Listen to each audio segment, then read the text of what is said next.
आएंगे तब क्लियर होगा। मैंने कहा ना चंद्रगुप्त मौर्य लेंदी चैप्टर है, अभी इसकी विजय पढ़ना है, क्या क्या पढ़ना है, बहुत सारी चीज़ें पढ़ना है। तो आज की क्लास रोक देते हैं यहीं पे ना। हाँ, थोड़ा और पढ़ा दें, एक एक दो घंटा और पढ़ाएं, तुमको बैठा दें। अच्छा देखो, अब निराश नहीं करेंगे किसी को, तुमको तुम्हारे लिए थोड़ा सा और चलते हैं। बंद करें, जानते हो एक जगह जिक्र ये मिलता है कि ये जो चंद्रगुप्त मौर्य है, ठीक है, चंद्रगुप्त मौर्य चरवाहा था।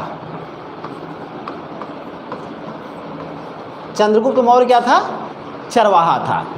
एक बार जब चाणक्य ने नंद वंश के समूल विनाश की जब क्या करी थी, प्रतिज्ञा करी थी, तो अब भाई जोश में आके प्रतिज्ञा कर लेना क्या है, दूसरी अलग बात है। जैसे अभी जोश में आकर के तुमको किसी ने कुछ कहा, प्रतिज्ञा कर लिया कि हम तो के मरले बिना छोड़ब ना, लेकिन जब घर जाने पे क्या पता चलता है कि जब जोश थोड़ा ठंडा होता है तब सोचा लगा अगर मारब तो का होई, पुलिस वो हमके मारी, पुलिस आई फलाने ठिकाने, तब जोश तो आज ठंडा पड़ जाए।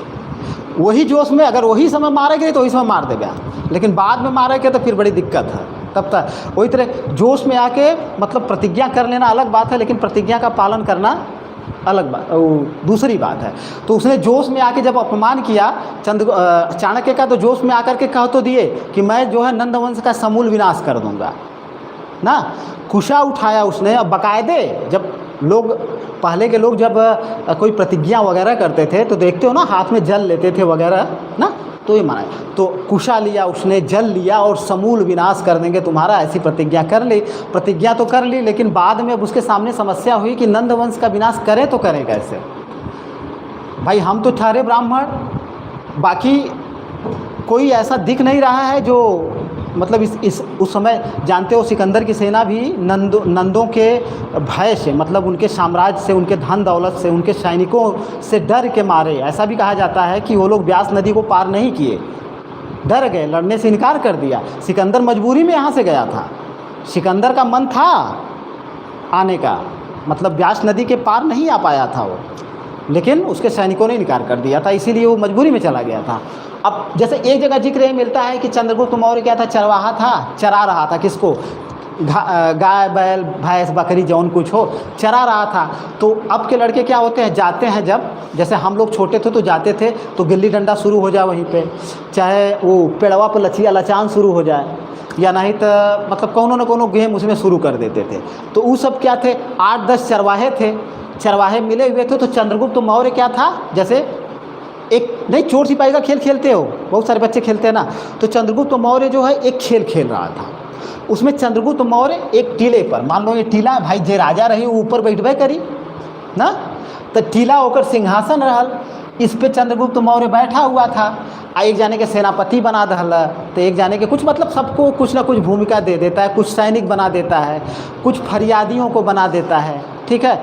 और उस पर बैठ करके ये मतलब दू जाने एक लड़का पकड़ के लिए आवे, तो कोनो समस्या रहे तो उसका समाधान वो करता था राजा बन करके, ठीक है। तो चाणक्य वहाँ खड़ा होकर के काफ़ी देर तक देखता रहा।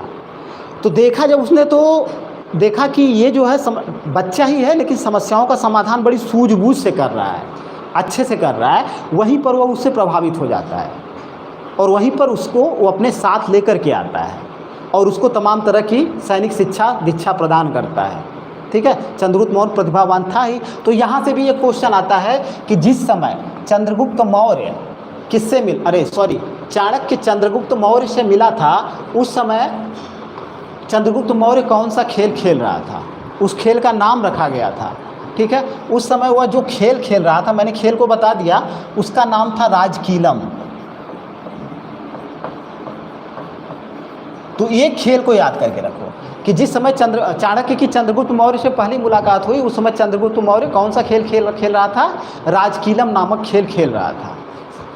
और उसी खेल के दौरान उसकी मुलाकात, या ऐसे क्वेश्चन करे कि प्रथम मुलाकात करे, या इजी टू मॉडरेट में कुछ भी पूछे तो ये तुम्हारा राजकीलम होगा, ठीक। तो यार बहुत लंबा लेकर के जाएंगे, 1.5 घंटे तो हो गया, अभी भी क्लियर नहीं हो पाया है।